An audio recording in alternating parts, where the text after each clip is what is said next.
verificando aí o nosso entrevistado de hoje, o delegado titular da Delegacia de Tupã-Seretã, o Dr. Anderson Pedro Riedel, que vai nos falar aqui sobre o seu trabalho aqui frente a Tupã-Seretã, também em acordo com as demais delegacias da região. E ele que assumiu aí depois da doutora Jaqueline, né, que nos deixou há pouco tempo. E ele assumiu, enfim, a delegacia aqui de Tupã-Seretã.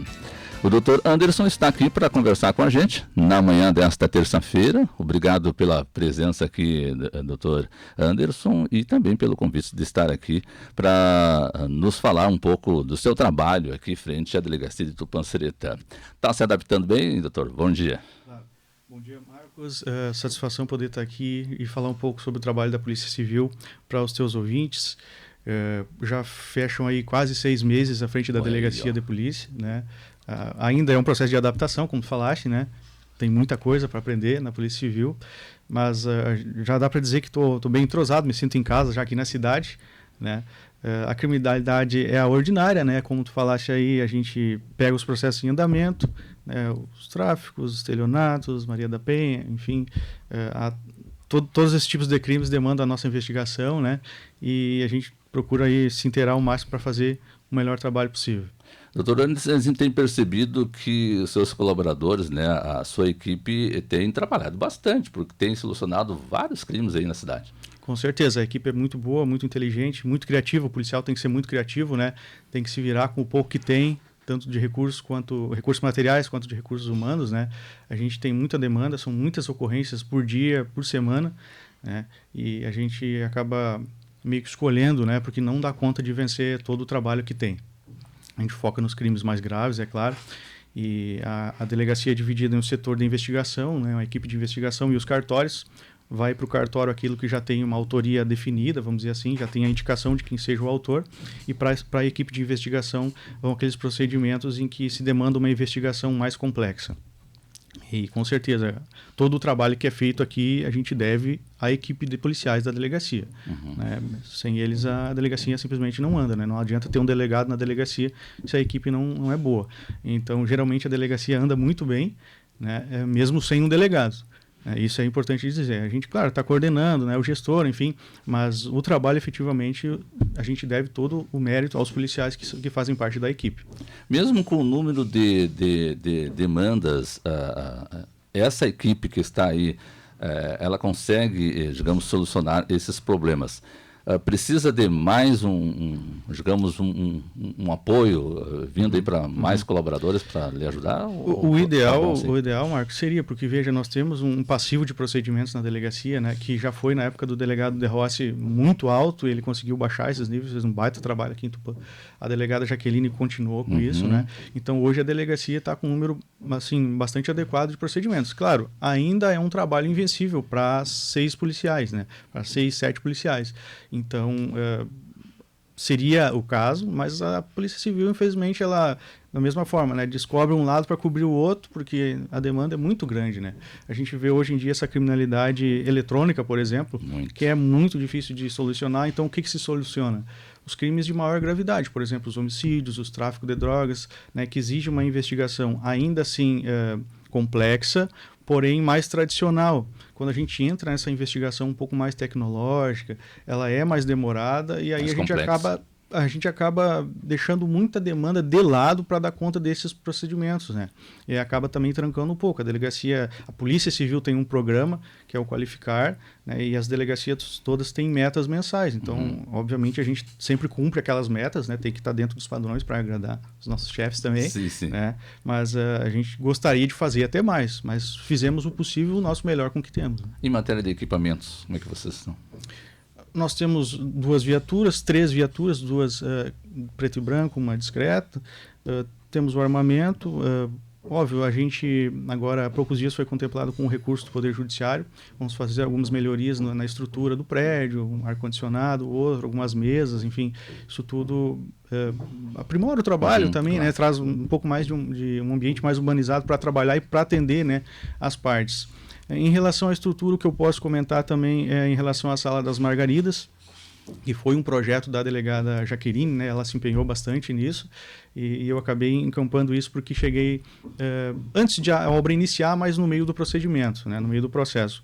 A Sala das Margaridas hoje ela está concluída, né? Ela demanda só a inauguração formal, mas ela já está à disposição da comunidade para atender essas vítimas de violência doméstica. Então, também é um ambiente novo, né? Vendo computador novo, enfim, toda a estrutura nova, né? Bastante confortável assim, para atender essas vítimas conforme a lei determina, e a gente acha que é o adequado mesmo, né? Dá um pouco de atenção a mais para essas vítimas nesses momentos de ser atendidas, né, para evitar aquilo que se chama de revitimização, né? A pessoa já está vulnerável em casa, já houve esse problema todo, e daí ela vem até o órgão público, tem que ser ouvida, causa um certo constrangimento, né? Então a gente já tem esse espaço mais adequado para poder atender ela.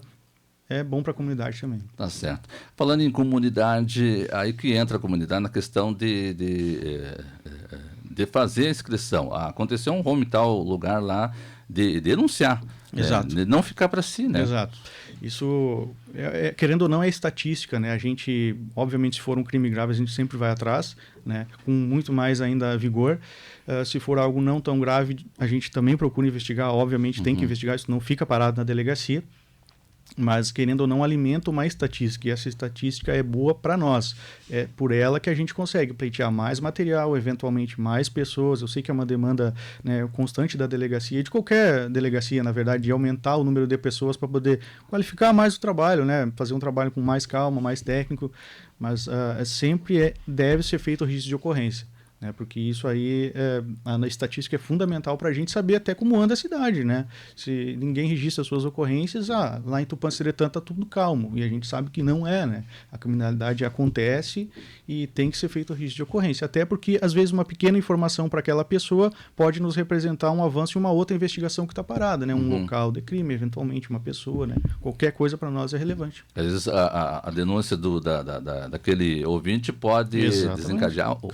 Claro. Já tem alguma coisa investigada, por exemplo, né? Já há um local que se suspeita, já vem aquela denúncia, aquele registro de ocorrência indicando, então é mais um argumento em reforço, né? Tudo isso é válido.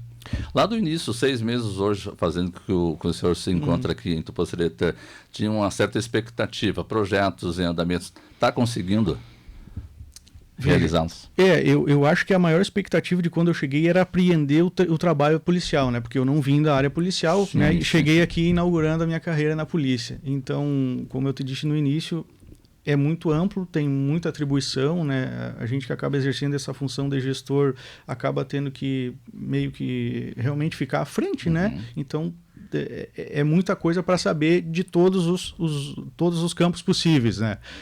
Esse era o meu maior empreendimento aqui. A Sala das Margaridas, a conclusão dela, sem dúvida. Havia uma viatura que não estava funcionando, a gente fez o conserto dela. Um ou outro equipamento que a gente conseguiu também com a comunidade, né? Um material de arrombamento, por exemplo, com a empresa Agropan, que nos ajudou. Foi bastante importante. E agora a gente segue. Essas pequenas obras no prédio são importantes, a gente pensa logo à frente. E agora, né, novamente, a força da comunidade, né? Arrumar a cerca da delegacia que está bem danificada. Enfim, isso tudo são questões que a gente vai à frente. Assim, a parte humana, a gente não consegue fazer mais do que pode, né? Por exemplo, pleitear um policial é algo muito, muito, muito antigo na delegacia, que não muda esse número de policiais, acontece de reduzir, né?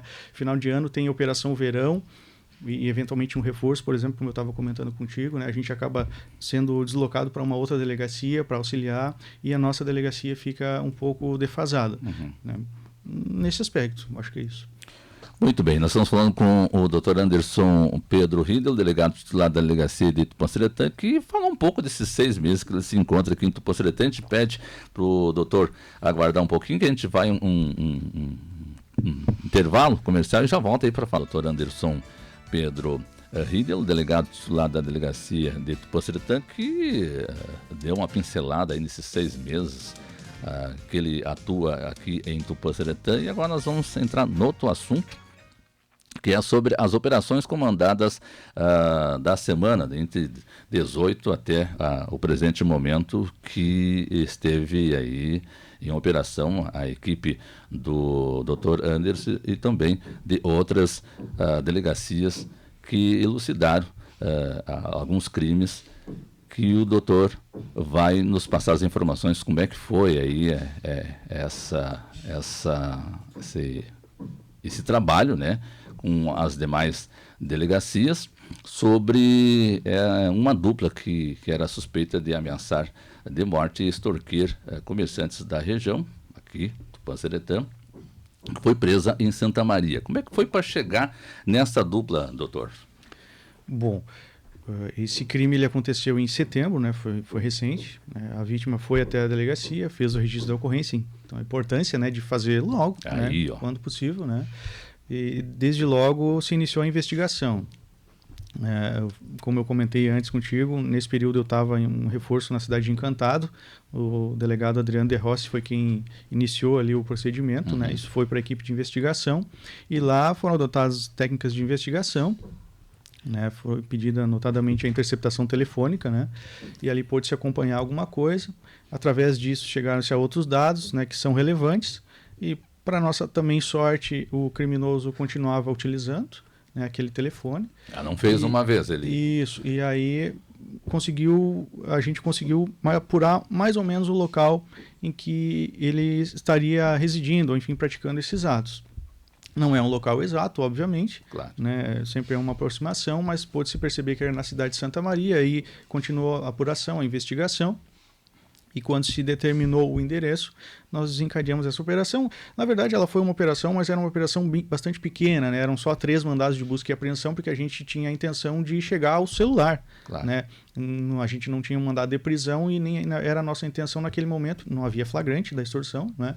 A vítima imediatamente bloqueou o criminoso e não recebeu mais contatos. Foi uma vez só, algumas vezes só, e daí, quando ela nos procurou, já estava com ele bloqueado e não estava mais sofrendo esse tipo de constrangimento. Né? A extorsão é isso, é constranger, claro, mediante violência ou grave ameaça. No caso, os criminosos estavam requisitando dinheiro, pagamentos, né? Sob ameaça de violência, enfim, a integridade física e até a vida dessa vítima. A vítima não chegou a pagar nada? Não fez nenhum depósito. Foi e imediatamente nos procurou. É importante a orientação, né? Que nos procure imediatamente, porque nós vamos poder orientar o melhor caminho, né, para seguir. Aí foi desencadeada a operação. Semana passada, na quarta-feira, nós, com o apoio da 2ª, da 3ª Delegacia de Polícia de Santa Maria, também com a DECA, que é a Delegacia da Criança e do Adolescente. Eram uns 12 policiais, fomos até o endereço, era um endereço, um lote único, com 3 residências, né, por isso então os 3 mandados, e aí a gente teve, né, novamente, além da nossa investigação, um pouquinho de sorte, porque os criminosos, além dessa extorsão, a gente localizou uma quantidade considerável de droga, né, mais de 1 quilo de cocaína, maconha. Conseguimos localizar o celular também, para nós foi muito produtivo, né, e os 2 foram presos em flagrante pela droga, né, por armazenar essa droga, pelo tráfico de drogas. Foi apreendido um veículo lá também. E o celular, né, que nos interessava, também foi apreendido. E nós trouxemos aqui para a delegacia para analisar as informações que tem nele. Muito bem. Teve outra operação também com o doutor Firmino. Tem alguma ligação com essa de vocês, hein? Veja, no fim das contas, eles estão todos ligados, né? O tráfico de drogas sempre tem um gerente, tem um chefe, vão os gerentes, depois os vendedores, mas não há uma ligação direta da nossa operação com a dele, não. Isso não. A nossa área era da 3ª DP, o de Santa Maria, o delegado Firmino atua na 4ª Delegacia de Polícia, é uma área territorial diferente. Doutor, como auxiliar a comunidade de não cair nesses golpes, doutor? Bom, a extorsão não há como fugir, né? O criminoso ele entra em contato com a vítima ameaçando, né? Realmente constrangendo a vítima. Aí, vamos dizer assim, a vítima se sente muito mais constrangida, com medo, e por isso acaba às vezes fazendo os depósitos. Mas até não é a regra, né? O que nos impressiona, e aqui eu aproveito para fazer esse... Eu sei que a informação ela circula, claro, todo mundo tem a possibilidade de conhecer, mas o alerta de que tem um pouco mais de cuidado, né? Desconfie um pouco mais na hora desses contatos. Contatos informando dinheiro fácil, às vezes nem é isso. Premiações, criptomoedas, por mais que tenha alguém fazendo um vídeo dizendo que é seguro, né? Enfim, eles usam de todas as artimanhas possíveis. Às vezes é um parente, um familiar dizendo que perdeu o acesso ao aplicativo bancário e quer o dinheiro. Se certifique antes, tente entrar em contato de outras formas ou com algum outro familiar. Se é um pai, entre em contato com o irmão. Enfim, procurem a família antes de fazer esse depósito. É impressionante a quantidade de registros de ocorrência diários que chegam na delegacia de polícia informando crimes de estelionato. Deve ser a nossa maior demanda atualmente. Assim, eu digo de maior registro. Né? Mesmo os casos de violência doméstica agora estão um pouco mais pontuais, graças a Deus diminuiu um pouco. O tráfico de drogas, que a gente sabe é bastante comum também, ele ainda assim chega menos na delegacia para nós do que esses estelionatos. Inclusive, o registro pode ser feito na delegacia online, então é muita coisa mesmo. As pessoas acabam cedendo, né, essa falsa promessa, né, e fazendo logo depois um dinheiro suado, né, do trabalho. Então, se certifiquem, tomem mais cuidado para evitar, porque depois a gente até pode chegar nesse criminoso, o que, como nós falamos antes, já é bem mais demorado. Se ele não está no sistema penitenciário, ele geralmente é dos estados mais centrais do país, né? São Paulo, às vezes Rio de Janeiro. São Paulo é a maior concentração. Então é muito difícil de a gente... Se a gente localiza, ainda fazer eventualmente uma prisão, uma busca e apreensão, a pessoa provavelmente não vai conseguir recuperar aquele dinheiro, né? Porque o criminoso ele faz isso em massa, ele passa o dia inteiro fazendo contatos por WhatsApp, fazendo ligações, forjando, né, ser advogado, eventualmente a pessoa entrou em contato com alguém, depois entra em contato com ela dizendo que aquela pessoa era menor de idade, que vai ou cometer suicídio, ou vai procurar a delegacia, e daí quer dinheiro se passando por autoridades. Não existe isso, né? Nenhum delegado de polícia, nenhum policial entra em contato com a pessoa pelo WhatsApp pedindo dinheiro para não fazer uma investigação. Isso não existe, né? Então, tomar cuidado com isso. Como o senhor falou, tomar muito cuidado e atenção. Há poucos dias aqui, os colegas de vocês aqui em Cruz Alta, né, teve uma questão pela internet, site, Face, que estava extorquindo depois a dona do Face ali, né, que ela pegou simplesmente pedir os dados dela, ela passou os dados, que era uma premiação, alguma coisa assim.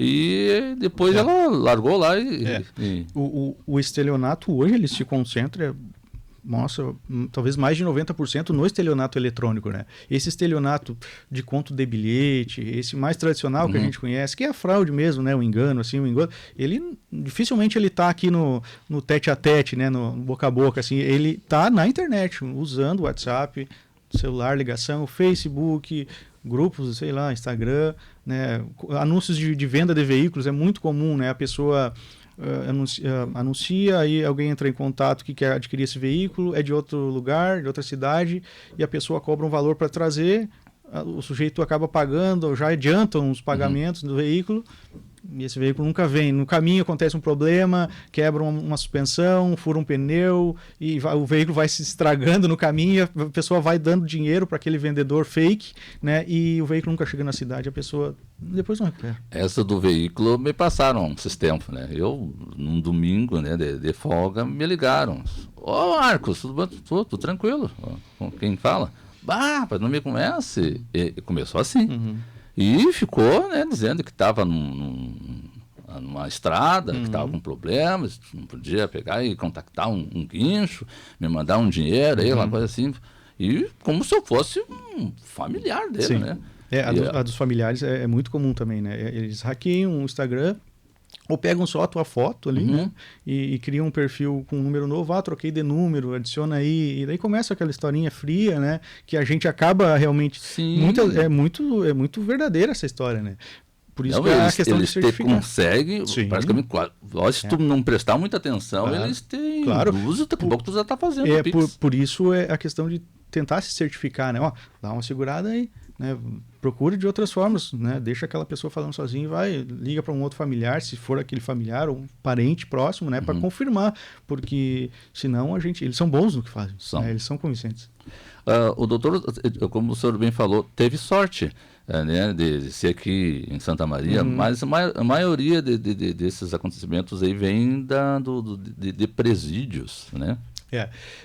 No presídio talvez geraria a mesma, vamos dizer assim, o mesmo resultado, fora as drogas, né? Que a quantidade de drogas, ela impressionou, porque não é comum para nós aqui um tijolo de cocaína, né?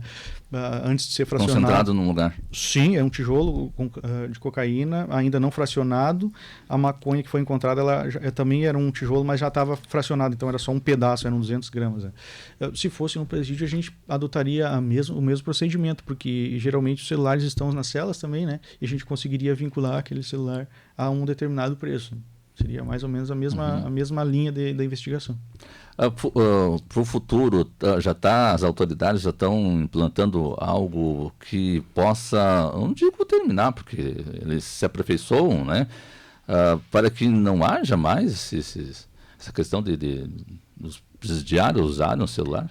O bloqueio do celular ele é uma situação engraçada, porque não é de agora, né? É desde sempre, e não se tem uma solução. O Estado tinha contratado, tinha iniciado uma licitação, não sei se chegaram a adjudicar a homologar essa licitação para uma empresa construir torres, né, bloqueadoras de sinal, mas pelo que eu sei, o projeto ele não teve ainda conclusão. Assim, resolveria muito, né, do nosso trabalho, da nossa demanda, esse bloqueio. Mas há estudo, então, hein? Sim, porque há uma demanda, né, Marcos? Há uma demanda muito grande, muito antiga, né, dos bloqueios, que eles não funcionam, e de algum modo os celulares entram no presídio, e aí o criminoso tem o dia inteiro para praticar esse tipo de crime. Né? Ele tem percebido também, doutor, que vocês, a questão de equipe aqui de Tupã, de Cruz Alta, de Júlio, vocês se uniram aí para combater esses crimes, e está dando certo, né? Não, com certeza. A Polícia Civil, apesar de ter, vamos dizer assim, uma delegacia por cidade, ela é uma polícia só, né? Então, as informações são trocadas diariamente, né? Muitas das investigações, às vezes o sujeito ele pratica um crime patrimonial aqui, vai vender esse bem lá em outra cidade, então há sempre essa troca de informações e quando acontece por exemplo, numa outra cidade acontecer um fato ligado, eles sempre nos avisam, né? A equipe sempre tem a troca de informações com toda a região, enfim, com todo o estado para poder, de algum modo, resolver, né? Às vezes acontece um fato em outra cidade, totalmente ligado aqui com Tupã-Seretã, a gente consegue resolver também. Muito bem.